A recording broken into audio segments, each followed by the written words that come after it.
सवर्ण तारीफ की। ये खुल्लम खुल्ला आचार संहिता का उल्लंघन है और कहीं ना कहीं से ये एक आपराधिक कार्य हुआ है।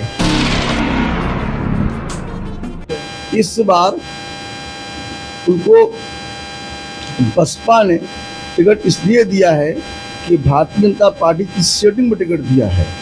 भारतीय जनता पार्टी के नेता के जरिए या पार्टी के कर रहे हैं, इतना बड़ा फैशन शो प्रोग्राम करवा दिए हैं, तो कहीं ना कहीं मोदी जी से लोगों का, मुसलमानों का भी विचार जुड़ रहा है बुनकरों का। देखिए मोदी जी। अस्सलाम वालेकुम, मेरा नाम है मकबूल अहमद और आप देख रहे हैं सदाया न्यूज़ वाराणसी। इस समय हम वाराणसी के बड़ी बाजार क्षेत्र में हैं और इस समय आप भी देख ही रहे हैं कि सोशल मीडिया पर मैसेज चल रहा है कि वाराणसी से बसपा प्रत्याशी अतहर जमाल लहरी साहब घोषित हुए हैं। इससे इंडिया गठबंधन को कितना नुकसान पहुंचेगा? कहा जा रहा है कि अजय की जमानत जब्त हो जाएगी, क्या लगता है किस तरह से? जहाँ तक आप बात कर रहे हैं अजय राय की और अतहर जमाल लहरी साहब की, तो अजय राय साहब इंडिया गठबंधन के प्रत्याशी हैं। कांग्रेस से कोटे में सीट गई है बनारस जनपद की, बनारस लोकसभा की। तो पूरा बनारस की पूरी जनता, खासकर बुनकर और मुसलमान और इस जाति के लोग, ये सभी लोग चुपता और कर रहे हैं इंडिया गठबंधन को। और इस बार बनारस से अगर किसी की जमानत जब्त होनी है वह है आदरणीय मोदी जी की। दूसरी बात जो पूछा है कि अतहर जमाल लहरी से, अतहर जमाल लहरी साहब 1984 से लगातार चुनाव लड़ रहे हैं। उसमें वो 30-32 साल की उम्र रहे होंगे। उस समय हम जनता पार्टी में काम कर रहे थे, तो वो उससे प्रत्याशी बनाए गए थे और चुनाव लड़ रहे थे। वो आज तक लगातार कई चुनाव लड़े, लोकसभा भी लड़े, विधानसभा भी लड़े, लेकिन हर चुनाव में वो तीसरे या चौथे नंबर पर रहते हैं। तीसरी और चौथी? हाँ, नंबर पर नहीं आते। इस बार उनको बसपा ने टिकट इसलिए दिया है कि भारतीय जनता पार्टी की सेटिंग में टिकट दिया है। भारतीय जनता पार्टी के नेता के जरिए या पार्टी के जरिए ये कहा गया है कि बनारस की सीट लोकसभा की भारी जीतने के लिए एक मुस्लिम प्रत्याशी लड़ाया जाए, जबकि इसका कोई असर पड़ने वाला नहीं है। जितनी भी ताकत लगा ले भाजपा के लोग, वो इस बार नरेंद्र मोदी जी भी बनारस से उनकी जमानत जब्त हो जाएगी। हारना तो बहुत छोटी बात है, जमानतें नहीं बचेगी इनकी, क्योंकि बनारस की जनता मान ली है कि इस बार बनारस से आदरणीय मोदी जी का बिस्तर और बोरा जो है लपेटना है। हाँ। ऐसे में एक चीज़ और देखा गया है कि मुख्तार अंसारी के साथ जो हुआ, उनकी हत्या जो हुई, इसके बाद मुसलमानों में एक अजय राय को लेकर एक बाइकाट चल रहा था, उसका फायदा लहरी साहब को पहुंचेगा, क्या लगता है?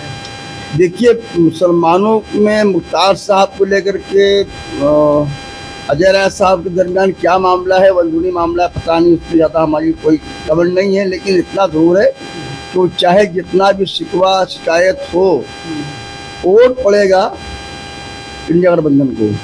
और बनारस नहीं पूरे हिंदुस्तान में बीजेपी के खिलाफ जनता वोट कर रही है, महंगाई के खिलाफ वोट कर रही है, जनता बेरोजगारी के खिलाफ वोट कर रही है, भ्रष्टाचार के खिलाफ वोट कर रही है, क्योंकि अब तक की सबसे भ्रष्ट पार्टी साबित हुई भारतीय जनता पार्टी और भारतीय जनता पार्टी सरकार। इसलिए इसमें कुछ सोचने की बात नहीं है। ये बीजेपी के तरफ से वोट काटने के प्रोग्राम से इनको लगाया गया है अतहर जमाल लहरी साहब को, जबकि वोट भी नहीं कटना है। इसको आप मान लीजिए, वोट भी नहीं कटना है।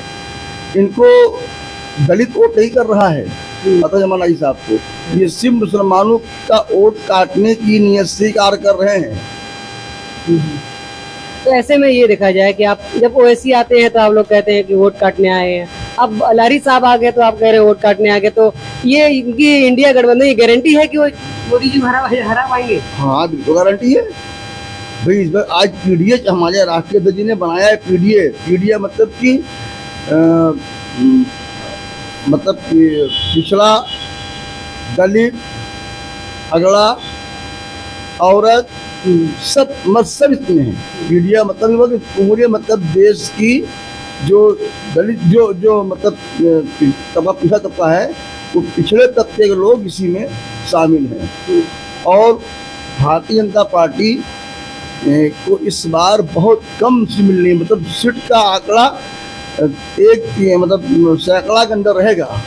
हाँ, नहीं, इस बार देखा ये भी जा रहा है, आप देख रहे हैं कल केवड़िया घाट पे एक कार्यक्रम हुआ मोदी जी का, खूब तारीफ हुई, इसमें बुनकर भी थे, बुनकर लोग पहुंचे थे। अब बुनकरों के लिए कहीं ना कहीं मोदी जी, प्रधानमंत्री जी कुछ अच्छा कर रहे हैं, इतना बड़ा फैशन शो प्रोग्राम करवा दिए हैं, तो कहीं ना कहीं मोदी जी से लोगों का, मुसलमानों का भी विचार जुड़ रहा है बुनकरों का। देखिए मोदी जी कल जो खिड़किया घाट, नमो घाट पे जो प्रोग्राम हुआ, एक्टर्स वगैरह वहाँ पर आए थे, उसमें उन्होंने बुनकरों की भी दावत दी थी। तो बुनकरों की दावत आज ही क्यों दी गई? चुनाव के ज़माने में, जब चुनाव होने वाला है, 1 जून यहाँ वोट पड़ने वाला है, तो आज ही दावत क्यों नहीं देगी? इसके पहले बुनकर बनारस में नहीं थे क्या, जब से चुनाव ये जीते हैं, लड़े हैं और पीएम हैं? ये कल का जो प्रोग्राम हुआ है, ये प्रोग्राम सिर्फ छलावा के लिए हुआ है। और जो जिस तरह तारीफ की जा रही थी उस प्रोग्राम में माननीय मोदी जी की और उनकी पार्टी की, एक्टर से लेकर के और लोकल जो वहाँ के वक्ता थे उन सबों ने तारीफ की। ये खुल्लम खुल्ला आचार संहिता का उल्लंघन है और कहीं ना कहीं से ये एक आपराधिक कार्य हुआ है। तो मैं बनारस के प्रशासन से आग्रह करता हूँ आपकी चैनल के माध्यम से कि इसकी समीक्षा कर लें। अगर ये वाकई जो मैं कह रहा हूँ कि आचार संहिता का उल्लंघन हुआ है, तो इसके खिलाफ कार्रवाई की जाए। कार्यक्रम में पूरे मैनेजमेंट के खिलाफ हाँ, कार्रवाई की जाए। तो ऐसे में मोदी जी जो अच्छे कार्य के लिए और बार बार बनारसियों को ला रहे हैं, बनारसी साड़ी का जो हुआ है, बनारसी साड़ी का इन्होंने, इससे रोजगार बढ़ेगा आपका? बनारसी साड़ी का इन्होंने जो करवाया, कल प्रचार करवाया, ठीक है, अच्छी बात है। तो प्रचार, बनारसी साड़ी किसी के प्रचार की मोहताज नहीं है। बनारसी साड़ी सदियों से वो उसका अपने आप में प्रचार है। बनारसी साड़ी के ही नाम से जाना जाता है कि बनारस साड़ी बनाई जाती है। दुनिया का कोई भी व्यक्ति, दुनिया का कोई भी आदमी जब आता है हमारे शहर में, हमारे ज़िले के अंदर, तो उसकी चाहत होती है बनारसी साड़ी एक प्रचार है। बनारसी साड़ी के ही नाम से जाना जाता है कि बनारस साड़ी बनाई जाती है। दुनिया का कोई भी व्यक्ति, दुनिया का कोई भी आदमी जब आता है हमारे शहर में, हमारे ज़िले के अंदर, तो उसकी चाहत होती है बनारसी साड़ी 1-2 पीस, जब जो जितने की हैसियत खरीदने की होती है वो लेता ही रहता है। बनारसी साड़ी किसी पर्चे की मोहताज नहीं है।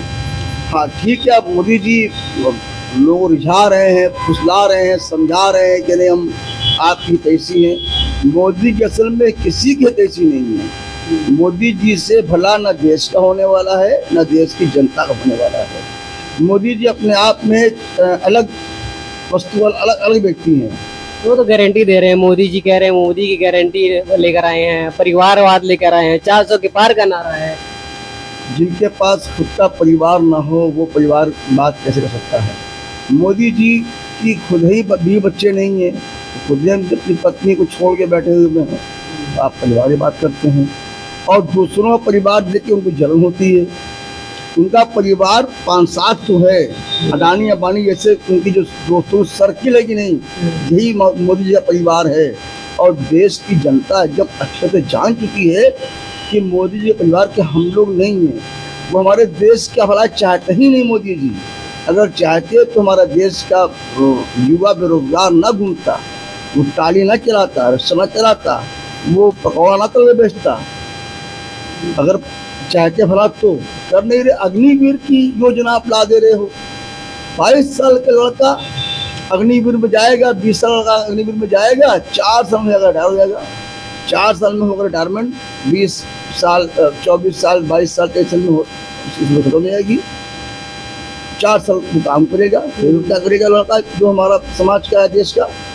और मोदी जी, आदरणीय मोदी जी बचा गए, 70-80 प्लस कर जाएं, अभी वो चुनाव लड़ेंगे और पीएम बनने का ख्वाब देख रहे हैं कि 12। ये तो मतलब अच्छी बात नहीं है ना। ठीक है, बहुत अच्छा लगा बात करके। मिलते हैं अगली अपडेट में। और जिस तरह से अपने बेबाकी से बयान रखा है और बराबर सलीम साहब का बयान आप सुन ही रहे हैं, और हमारे चैनल बनाए बने रहिए।